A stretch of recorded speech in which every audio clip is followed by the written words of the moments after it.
अरे मीना, आज तो नॉनवेज खाने का मन है यार। चलो ना, कुछ नॉनवेज खाते हैं।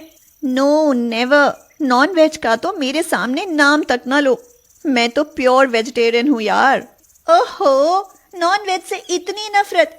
माय डियर फ्रेंड, अगर ससुराल नॉनवेज खाने वालों का मिला तो क्या करोगी? छोड़ दोगी क्या ससुराल?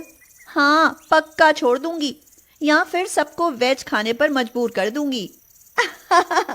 ये तो वक्त ही बताएगा माय डियर मीना। समय बीतता जाता है और एक दिन मीना की शादी अभय नाम के एक इंजीनियर से हो जाती है। अभय एक बड़े परिवार में रहता था और उसका परिवार रोज रोज मछली खाने का शौकीन था। उसके परिवार में मछली से तरह तरह की डिश बनती थी। कोई स्पेशल डिश भले ना बने, पर रोज मछली चावल तो जरूर बनता था। मीना को इस बात का ससुराल आकर ही पता चलता है। सुनो जी, आज बहू की पहली रसोई है, खाने में जो बनवाना है बता दो। अरे भाग्यवान, क्या बनवाना है तो ऐसे कह रही हो कि जैसे तुम जानते ही नहीं। आपको पता है ना माँ जी, हम सब मछली चावल के शौकीन हैं। भाभी, मसाला फिश करी या फिश फ्राई कुछ भी बना लो, साथ में चावल बना लेना। फिश यानी मछली बनाने की बात सुनकर तो जैसे मीना के पैरों तले से जमीन ही खिसक जाती है। वह मन ही मन कहती है, हे भगवान, यह मुझे कहाँ फंसा दिया। मैं ठहरी मांस मछली से दूर रहने वाली, और ये सब मांस मछली खाने के शौकीन। अरे क्या सोचने लगी बहू, जाओ और हम सबके लिए मसाला फिश करी बना दो। क्या पालक पनीर या मटर पनीर के साथ पूड़ियाँ नहीं बना सकती माँ जी? ना ना बहू, हम तो मछली चावल खाने वाले लोग हैं। हमारे घर में ये सब चीजें नहीं खाते, इसलिए मछली चावल ही बनाओ। यह सुनकर मीना कुछ नहीं बोल पाती। वह चुपचाप रसोई में चली जाती है। वहां रसोई में रखी बड़ी बड़ी मछलियां देखकर मीना को उल्टी आने को होती है, मगर वह किसी तरह खुद पर कंट्रोल कर लेती है। छी छी, मछलियों की गंध तो सचमुच असहनीय है। अब क्या करूं मैं? ओह, मैं तो फंस गई। एक काम करती हूँ, आज मेरी पहली रसोई है तो आज तो मछलियाँ बना देती हूँ, पर फिर कभी नहीं बनाऊंगी। यही सोचकर मीना फिश करी बनाने की सोचती है तो फिर से अटक जाती है, क्योंकि फिश करी बनाना तो उसे आता ही नहीं था। अरे पर फिश करी बनाऊं कैसे? मैं तो मछली बनाने का ABC तक नहीं जानती। एक काम करती हूँ, अदिति से फ़ोन करके पूछ लेती हूँ। उसने तो नॉनवेज बनाने में PhD की है। यही सोचकर वह अपनी सहेली अदिति से फोन पर फिश करी बनाने की विधि जान लेती है और फिर बड़ी ही कमाल की मसाला फिश करी और चावल बनाती है।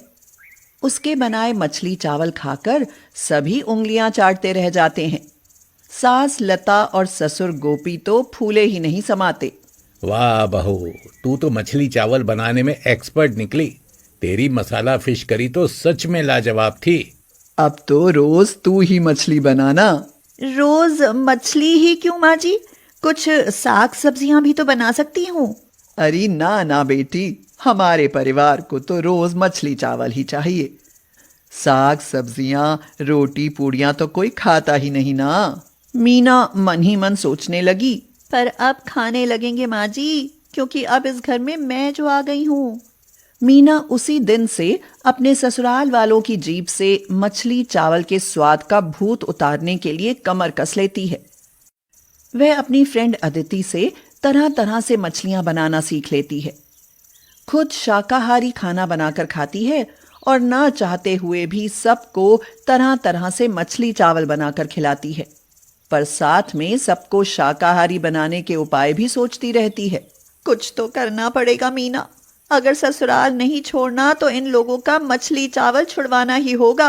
एक काम करती हूँ, मछली चावल के साथ साथ कुछ शाकाहारी खाना बनाकर भी खिलाती हूँ। हो सकता है इनको अच्छा लगने लगे। यही सोचकर एक दिन मीना चावल के साथ मछली और राजमा दोनों बना देती है, मगर जब खाना परोसती है तो सब चावल के साथ मछली खाना पसंद करते हैं। राजमा की तरफ तो कोई देखता ही नहीं। माँ जी, मैंने राजमा भी बनाई है, चावल के साथ बहुत स्वादिष्ट लगती है। आप लोग चख कर तो देखिए। नहीं नहीं, मैं तो मछली ही खाऊंगी। अरे राजमा भी कोई खाने की चीज है, हम तो मछली चावल ही खाएंगे। बाबूजी, मेरा मान रखने के लिए आप तो थोड़ी चक्कर देख ही लीजिए। बहू यही बात है तो देख लेता हूँ चक्कर। गोपी चावल के साथ राजमा चखता है तो सच में उसका मूड अच्छा हो जाता है। उसे राजमा चावल का स्वाद बड़ा अच्छा लगता है। वह मीना की बड़ाई करते हुए कहता है, वाह बहू, आज पहली बार पता चला कि मछली चावल ही स्वादिष्ट नहीं होते, राजमा चावल भी बहुत स्वादिष्ट होते हैं। कभी कभी राजमा चावल भी बना दिया करो। यह सुनकर मीना बहुत खुश होती है और अभय से कहती है, बाबूजी को राजमा चावल मछली चावल से ज्यादा स्वादिष्ट लगे। आप भी कुछ वेज खाया करो। कल चावल के साथ कढ़ी बनाऊंगी, खाकर देखना, उंगलियां चाटते रह जाओगे। बस बस, मेरे लिए तो मछली चावल ही सही है। कढ़ी चावल तुम ही खा लेना। तुम्हें वेज खाना खाना है ना, तो खूब खाओ, पर हमें वेजिटेरियन बनाने की कोशिश मत करो, समझी? उस दिन के बाद मीना मछली चावल के साथ साथ कुछ न कुछ वेज खाना जरूर बनाती और परोसती। धीरे धीरे कोई न कोई उसके कहने पर वेज खाना चख ही लेता, पर जो भी चखता वह उसके खाने की बड़ाई जरूर करता। एक दिन मीना रसोई में काम करने जाती है तो अचानक उसकी सहेली अदिति का फोन आ जाता है। अरे सुनाओ मीना, कैसी हो? मैं तो ठीक हूँ, तुम अपनी सुनाओ अदिति। तुम तो कहती थी नॉनवेज खाने वाला ससुराल मिला तो छोड़कर आ जाऊंगी, पर अब क्या हुआ? खुद भी नॉनवेज खाना शुरू कर दिया क्या? नहीं, यह तो कभी हो ही नहीं सकता। देखना, ससुराल वालों को ही वेजिटेरियन ना बनाया तो मेरा भी नाम मीना नहीं। अच्छा, ये बात है? तो सुन, जब ऐसा हो जाए तो मुझे फोन पर जरूर बता देना। हाँ हाँ, बता दूंगी। समय बीतता जाता है और कुछ दिन बाद नवरात्रि का त्योहार आ जाता है। मीना हर साल विधि विधान से नवरात्रि के व्रत रखती थी, इसीलिए अपने ससुर से कहती है, बाबूजी, मैं हर साल नवरात्रि के व्रत रखती हूँ, इस साल भी रखना चाहती हूँ। जरूर रखो बेटी, माता रानी तेरी मनोकामना पूरी करे। पर उसके लिए मुझे मायके जाना होगा। मायके क्यों बहू? क्योंकि नवरात्रों में घर में केवल वैष्णवी भोजन ही खाया जाता है। मांस मछली तो कोई छू ही नहीं सकता। पर यहाँ तो सब रोज मछली चावल खाते हैं, यही ना? हाँ बाबूजी। तो 9 दिन वैष्णव खाना खा लेंगे तो मर थोड़ी ना जाएंगे। तुम मायके नहीं जाओगी, नवरात्रि का त्योहार यहीं मनाओगी। इन दिनों में हम सब शाकाहारी खाना ही खाएंगे। पर यह कैसे हो सकता है? हो सकता है नहीं, होगा। ये मेरा हुक्म समझो। यह सुनकर मीना तो गदगद ही हो जाती है और माता रानी को याद करते हुए कहती है, हे माता वैष्णवी, मेरे परिवार पर कृपा करना माँ। हो सके तो इन सबको मांस मछली से मुक्ति दिला देना, इन सबको शाकाहारी बना देना माँ।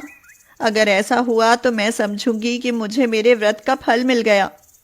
मीना के लिए यही सबसे बड़ा अवसर था। वह मन लगाकर माँ की भक्ति करती और सबको तरह तरह के वेज खाने बनाकर खिलाती। फिर माता की उस पर कुछ ऐसी कृपा बरसती है कि उसकी ससुराल वाले 9 दिनों तक उसके बनाए शाकाहारी व्यंजन खाते खाते सच में ही नॉनवेज खाना छोड़ देते हैं। घर में मछली की जगह साग सब्जियां आने लगती हैं।